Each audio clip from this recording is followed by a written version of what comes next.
ऊर्जा सचदेवा जी हरिद्वार से जी। महाराज जी, श्री हरिवंश। महाराज जी, हम सबका जन्म हरि नाम जपने के लिए हुआ है, परंतु हमें अक्सर ऐसा महसूस होता है कि कुछ और भी कारण अवश्य होगा। उस कारण को कैसे ढूंढें? मेरी जिंदगी का पर्पस क्या है? केवल जगना है बस। स्वप्न का जो दुख सुख है वो केवल जगने से जाएगा। ना आप स्त्री हो, न यहाँ कोई पुरुष है, न यहाँ कोई कर्तव्य है। स्वप्न का कोई कर्तव्य होता है क्या? बड़ा मेहनत किया स्वप्न में, जगे तब सब झूठा हुआ ना। स्वप्न में आपने 100 लोगों को भोजन पवाया और 100 लोगों को जान से मार दिया। जो जगने के बाद आपको क्या पुण्य लगेगा कि पाप लगेगा? है कुछ नहीं लगे। क्यों? किया तो था स्वप्न में, भंडारा किया स्वप्न में, मारा तो क्या उस समय क्या झूठा लग रहा था? स्वप्न में नहीं लग रहा था ना। जग गए तब लगा ना। तो उमा काहूं मैं अनुभव अपना, सत हरि भजल जगत सब सपना।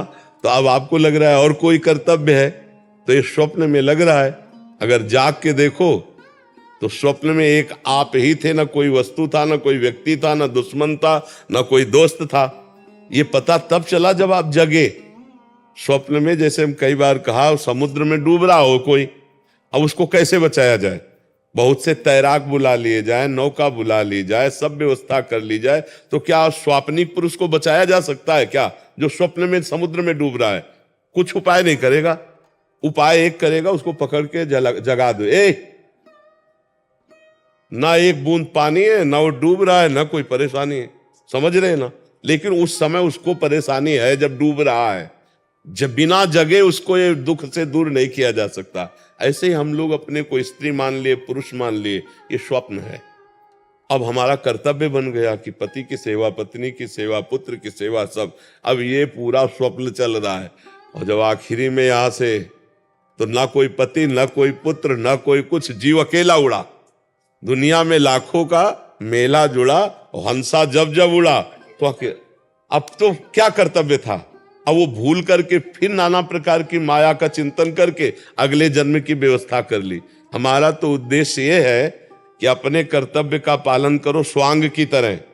स्वांग में जैसे नहीं, थोड़ी देर के लिए आप किसी की पत्नी बने, या थोड़ी देर के लिए आप मित्र बने, थोड़ी देर के लिए आप जो भी बने, तो बढ़िया स्वांग करते हैं ना, तो डायरेक्टर इनाम देता, पैसा देता है। ऐसे हमें भगवान ने एक स्वांग भेजा है। मान लो हमें गुरु का स्वांग दिया, किसी को शिष्य का स्वांग दिया, किसी को प्रश्नकर्ता का, किसी को उत्तर देने का स्वांग, बहुत से स्वांग है। तो अपने स्वांग को अच्छी तरह निभाओ, लेकिन स्वांग को स्वांग रहने दो, नाटक को नाटक रहने दो, रोल को रोल रहने दो। अगर आप जो 1 घंटा किसी की पत्नी बनी स्वांग में, और इसके पीछे, तो आप उससे यही कहो कि मर्यादा में रहना। ऐसे ही ये 60-70 वर्ष 50 वर्ष का स्वांग मिला है, पिता का, पुत्र का, पत्नी का, माता का, अलग अलग। हमको इस स्वांग में कमी नहीं रहने देना। जो स्वांग है उसको यथावत करना है, पर यह ध्यान रखना है, स्वांग करने वाले को याद रहता है कि मैं ये सब कुछ नहीं हूं, मैं कुछ और हूं, केवल थोड़ी देर मंच पर मैं कर रहा हूं। तो जगन नाटक वैभवा, इस संसार रूपी मंच में हमें जो स्वांग मिला है वो हम करें, पर हम ये याद रखें कि मैं स्वांग नहीं हूं, मैं सत्य सच्चिदानंद का स्वरूप हूं, न स्त्री हूं न पुरुष हूं। पर अब ये बिना जाने अगर स्वांग में फंस गए तो अगला स्वांग तैयार है।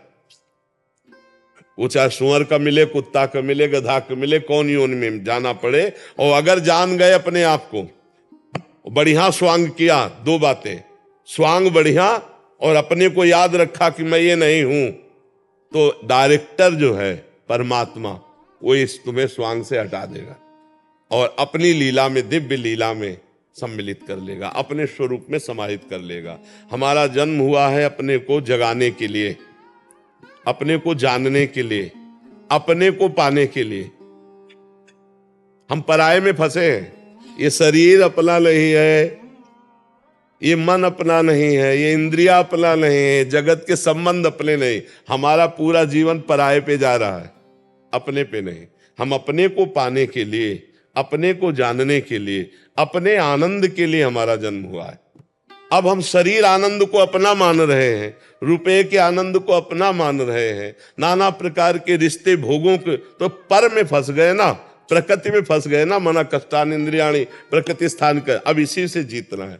अब मन की देखो तो ये बहुत चाहते हैं, सबसे बड़ी चाहत है कि कोई हमें प्यार करे, सब जीव में, पशु पक्षी में, सबके अंदर, क्योंकि भगवत अंश है ना, तो प्रेम स्वरूप है ना, तो लगता है कोई मुझे प्यार करे। और वो मुझे जो लगता है वो शरीर को लेके है, देखना, शरीर को लेकर है। कोई मेरा ऐसा साथी हो जो आजीवन केवल मुझे प्यार करे और मैं कभी मरूं ना।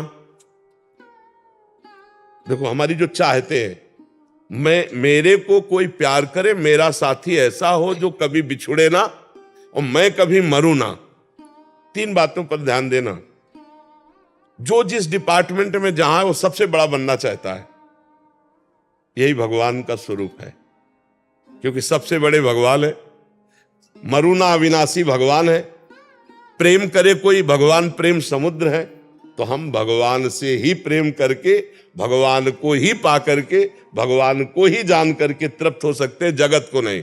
जगत में यहां अपने को जो लगता है कि सामने वाला प्रेम करता है तो उसके लायक कुछ है, इसलिए प्रेम करता है। और जिस दिन आपसे बढ़कर कोई मिल जाएगा, आपकी तरफ देखेगा नहीं।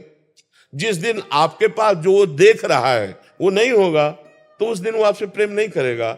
लेकिन सब त्याग दे तो भी भगवान कभी अपने जन का त्याग नहीं करते। प्रेम का निर्वाह तो सिर्फ भगवान करते हैं। जगत में तो रोना पड़ेगा और ठोकरें लगेंगी, या कोई किसी को प्यार नहीं करता। जब तक स्वार्थ की पूर्ति तब तक प्यार नहीं त्याग। क्यों ऐसा लगता है कि हम बाबा जी हैं, हम ही को लगता है? आप सही बताओ, संसार में सबको एक प्रेम की भूख है, वो किससे पूर्ण हो रही है? आप देखो बोला कहीं प्रेम की पूर्ति हो पा रही क्या? अब क्या चाह रहा हूं वो निर्णय तो नहीं कर पा रहा, पर उसको लग रहा है कि नहीं यार, मतलब जो मैं सोच रहा था वो नहीं है, जो मैं चाह रहा ना वो तब मिलता है। जैसे केवट भगवान के जब चरण धो रहा है तब वो कह रहा है, बहुत काल में कीन मंजूरी, आज दीन सब विधि भलपूरी। अब कछु नाथ न चाही मोरे, नाथ अब मुझे नहीं चाहिए। जिसके लिए मैं तड़प रहा था वो मिल गया। अति आनंद उमगी अनुरागा, चरण सरोज पखारन। जब भगवान के चरण मिले तब हृदय से निकला, अब कछुनाथ न चाहे मोरे। गोस्वामी जी कह रहे, पायो परम विश्राम, राम समान प्रभु नाही कहूं। आज मैं परम विश्राम प्राप्त कर लिया क्योंकि मुझे राम जी मिल गए। तो मुझे लगता है कि हमारे अंदर जो ये रहता है कि कुछ प्राप्त करे, वो लौकिक नहीं होना चाहिए, वो श्री भगवान होने चाहिए। नहीं तो आज शरीर स्वस्थ है, कल हो सकता है भयानक कष्ट से पीड़ित हो जाए। तो यावत स्वस्थ मिदम कलेवरम यावच्च दूरे जरा। जब तक तुम्हारा शरीर स्वस्थ है तुम भजन कर लो, नहीं अस्वस्थ होने पर भजन नहीं होता। फिर तो चिंतन उन्हीं का कष्ट ही का होता रहता है, यहाँ दर्द, यहाँ परेशानियां। अब अपने लोगों क्या है, बचपन से भगवान की कृपा से लगे रहे तो सारी बातें समझ में आ गई। तो अब ये थोड़ी कि कष्ट है तो चित्त खींच लेगा। जैसे तुम्हारे शरीर में कष्ट हो और मुझे पता हो, ऐसे मेरे शरीर के कष्ट का उतना ही है जितना तुम्हारे शरीर के कष्ट का पता हो, तो लगेगा नहीं बड़ा कष्ट है, बस ऐसे ही लगता है। और हर समय आनंद रहता है। अगर भगवान से न जुड़े होते तो दुर्गति हो जाती। इसलिए हम सबसे प्रार्थना करते हैं, अभी शरीर स्वस्थ है, जितना बने उतना नाम जप कर लो, और इतना तो ज्ञान प्राप्त ही कर लो कि ये शरीर टिकेगा नहीं।